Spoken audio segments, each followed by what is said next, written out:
Srinivas Goud sir గారు రెడీగా ఉండవలసిందిగా కోరుచున్నాను.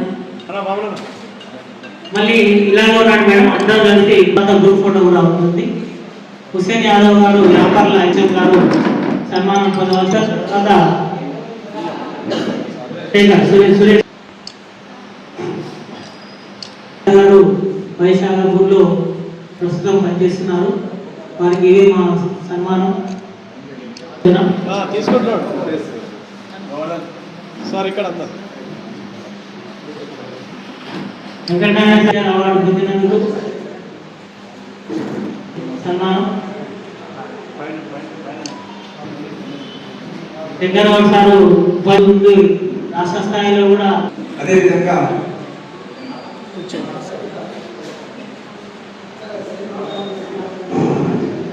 నుంచి ఇటీవలే పదవి విరమణ పొందిన శేఖర్ గారికి సన్మానం.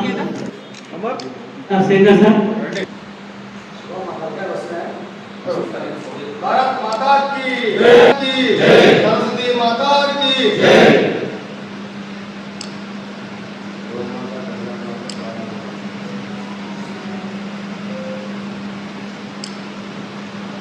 ఈ కార్యక్రమం నిర్వహించిన ప్రతి ఒక్కరికి పేరు పేరు ఇచ్చిన కళ్యాణ మండపం యజమానులకు ప్రత్యేక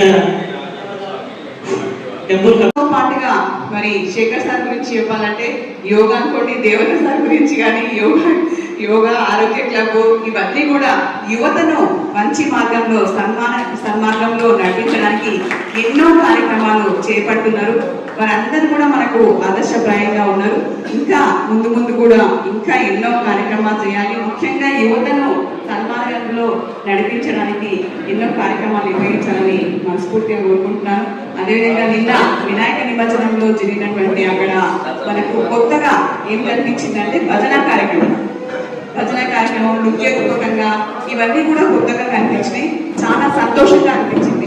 కొత్త వరవడికి నాంది పలుకుతున్నందుకు కొత్తకోట ఒక ఆదర్శప్రాయంగా నిలబడుతుందని మనస్ఫూర్తిగా కోరుకుంటున్నాను. ఇంకా అలాంటి ప్రోగ్రాంలు అలాంటి కార్యక్రమాలు నిర్వహించి ఆధ్యాత్మికతను ఇంకా పెంపొందించాలని కూడా ఇక్కడ ఉన్నటువంటి గురువులందరినీ ప్రత్యేకంగా నా యొక్క కోరికగా విన్నవించుకుంటున్నాను. మరి ఈ యొక్క అవకాశం ఇచ్చినందుకు పెద్దలకు అందరికీ కూడా ప్రత్యేకంగా ధన్యవాదాలు. మరి ఈ యొక్క సన్మాన కార్యక్రమం అనేది గతంలో నేను ఎంపీపీగా ఉన్నప్పుడు మండల పరిషత్ కార్యాలయంలో నిర్వహించేదాన్ని. మరి ఒక లాస్ట్ టైం ఒకటి నేను అవైలబుల్గా లేనందుకు నిర్వహించలేకపోయినా, కానీ సాధ్యమైనంత వరకు అయితే కంటిన్యూ చేస్తానని కూడా మీ అందరికీ కూడా తెలియదు. మీ అందరి సహాయ సహకారాలు ఆశీర్వాదాలు ఎప్పుడు ఉండాలని మనస్ఫూర్తిగా కోరుకుంటున్నాను. Thank you. జై తెలంగాణ. అందరికీ ఒకసారి రెడీ.